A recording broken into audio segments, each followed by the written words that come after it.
안녕하십니까. 전종희 목사입니다. 7월 15일 토요일 매일 성경 묵상입니다. 예레미야 5장 1절에서 9절입니다. 너희는 예루살렘 거리로 빨리 다니며 그 넓은 거리에서 찾아보고 알라.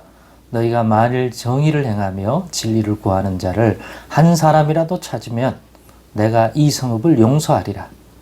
그들이 여호와께서 살아계심을 두고 맹세할지라도 실상은 거짓 맹세니라. 여호와여 주의 눈이 진리를 찾지 아니하시나이까. 주께서 그들을 치셨을지라도 그들이 아픈 줄을 알지 못하며 그들을 멸하셨을지라도 그들이 징계를 받지 아니하고 그들이 얼굴을 바위보다 굳게 하여 돌아오기를 싫어하므로 내가 말하기를 이 무리는 비천하고 어리석은 것뿐이라. 여호와의 길 자기 하나님의 법을 알지 못하니 내가 지도자들에게 가서 그들에게 말하리라. 그들은 여호와의 길 자기 하나님의 법을 안다 하였더니 그들도 일제히 멍에를 꺾고 결박을 끊은지라. 그러므로 숲에서 나오는 사자가 그들을 죽이며 사막의 이리가 그들을 멸하며 표범이 성읍들을 엿본즉 그리로 나오는 자마다 찢기리니 이는 그들의 허물이 많고 반역이 심함이니이다. 내가 어찌 너를 용서하겠느냐. 너의 자녀가 나를 버리고 신이 아닌 것들로 맹세하였으며 내가 그들을 배불리 먹인즉 그들이 간음하며 창기의 집에 허다히 모이며 그들은 두루 다니는 살찐 수말같이 각기 유세 아내를 따르며 소리 지르는도다. 여호와의 말씀이니라. 내가 어찌 이 일들에 대하여 벌하지 아니하겠으며 내 마음이 이런 나라에 보복하지 않겠느냐. 아멘. 네, 오늘은 우리는 정의를 행하며 진리를 구하는 자인가? 우리는 정의를 행하며 진리를 구하는 자인가? 라는 제목으로 묵상 나눔을 갖겠습니다. 이와 같은 묵상의 제목을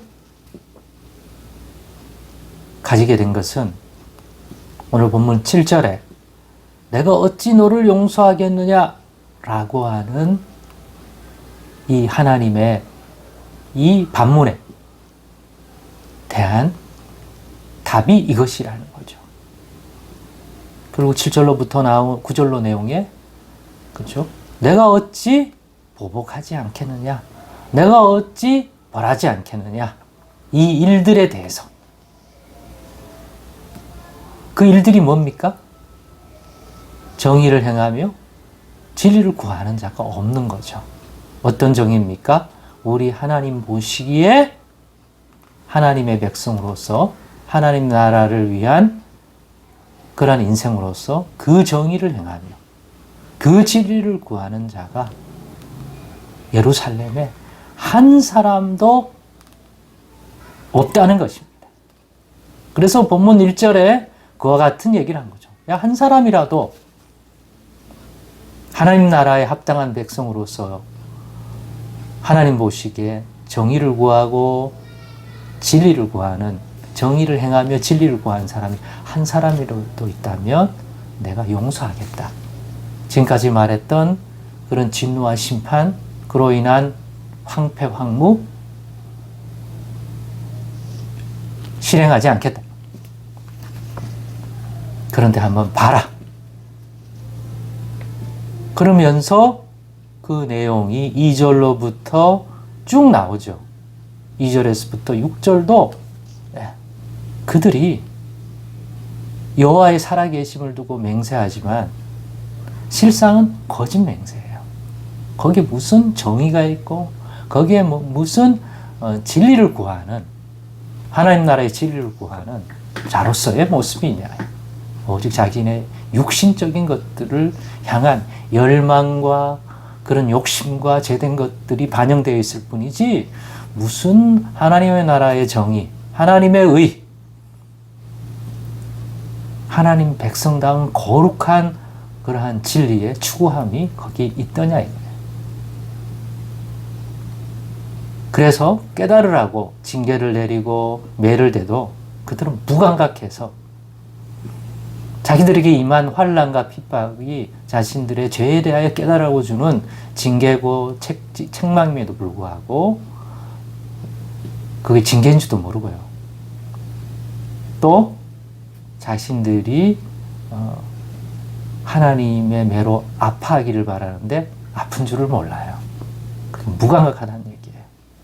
그리고 이전보다 더 얼굴을 굳게 하고 하나님 앞에 오히려 나와 거룩한 하나님 백성으로서 다시 돌아오기를 싫어하는 거예요. 즉 자신이 지금 추구하는 삶을 더욱 자극적으로 추구하려고 그러지 이것이 가진 문제점을 깨달아 거기서 돌이키려 하지 않는다는 거예요. 그런 삶에 무슨 하나님이 보시기에 하나님 나라의 거룩한 백성으로서의 정의를 행하며 또 그 진리를 구하는 인생이라고 하겠습니까? 그런 사람이 하나도 없는 거예요. 예레미야 선지자가 사역할 당시에 그 예루살렘의 모습이 그와 같다는 거죠. 그래서 그 시대에 주전 587년에 예루살렘 멸망이라고 하는, 즉 유다의 멸망이라고 하는 사건이 일어나게 된 거죠. 예언하신 대로 그 땅이 황무하게 되는 그러한 일들이 일어나게 되는 거죠.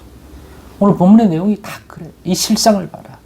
그들이 정의를 행하고 그들이 하나님의 진리를 구하는 자들이라면 이러한 삶을 살겠느냐? 이러한 모습이겠느냐? 또한 증거는 본문 7절로부터 내가 어찌 너를 용서하겠느냐 하면서 실상을 이렇게 얘기해 줍니다. 너의 자녀가 나를 버리고 신이 아닌 것들로 맹세하였으며 내가 그들을 배불리 먹인 즉 그들이 간음하며 창계집에 허다히 모이며 그들은 두루 다니는 살찐 수말같이 각기 이웃의 아내를 따르는 소리 지르는 도다. 하나님의 계명과 율법의 말씀을 통하여 순종하고 거기에 담긴 하나님의 의와 공의를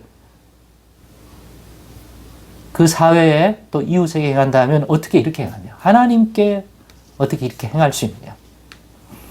하나님이 그들을 배불리 먹이면 그 배부름 가지고 간음하고 창계집에 모여. 즉 하나님이 아닌 우상에게 절하고 그들을 사랑하고 그들에게서 사랑받기를 원하고 자기 하나님 여호와께는 형식적으로만 하고 마치 바람피는 아내와 남편처럼 몰래 진짜 사랑하고 흠모하고 끌리는 것은 남의 아내, 남의 남편인 거예요.